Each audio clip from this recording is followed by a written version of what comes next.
अगर मुझे कोई कह दे कि सैमसंग के फोन पे भरोसा कर ले तो मैं ना लक को कभी ना करूँ, क्योंकि इस फोन ने मेरे को हमेशा धोखा ही दिया है। तो जैसा कि आप लोगों को पता है कि मैंने इस अपने फोन को कुछ दिन पहले रिपेयर कराया था और आज फिर से ये ड्रामे करने लगे, इसकी स्क्रीन ही नहीं चल रही है। और अगर इसके वाटर प्रूफिंग नाम की चीज की बात करी जाए तो वो तो 1% भी इसमें काम नहीं की। और ऐसा फोन कौन ही लेना चाहेगा जो थोड़ा सा दबने से जिसकी स्क्रीन ही खराब हो जाए। मैं तो कभी भी ना लूँ, लेकिन फिलहाल के लिए इस फोन को हमारे लिए रिपेयर कराना बहुत ही जरूरी है, क्योंकि इसमें हमारा बहुत सारा डाटा है। तो क्या फिर इस फोन को तो मैं रात को रिपेयर कराऊंगा, लेकिन उससे पहले फटाफट मैं IIT की ड्रेस में रेडी। और फिर यहाँ सीधा IIT आने के बाद 2-3 घंटे की क्लास अटेंड करने के बाद मैं और मेरे सारे दोस्तों लंच टाइम में एक ही बाइक पे, ये पता नहीं 1 2 3 कोई पता नहीं कितने सारे बंदे बैठ के निकल लेते हैं यहाँ से। और सीधा पार्क में आके देखते हैं यहाँ का तो मौसम भी बहुत अच्छा हो रहा होता है। और ऐसे सुंदर से मौसम में हमारे दोनों द्वारा बनाई गई शादी का शिकार होते हैं ये इंसान, जिसके ज्यादा कुछ नहीं, सिर्फ ऐसे पकड़ के झूला झूलाना था, लेकिन ये छटपटा तो इस तरह से रहा जैसे इसको झूला नहीं, हम कुछ और ही सेहत करने जा रहे हैं। समझ रहे हो, समझ रहे हो, समझ रहे हो ना।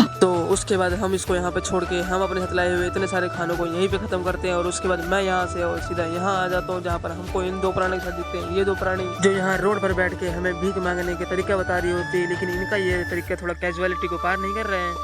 भाई साहब कुछ ज्यादा नहीं हो गया ये?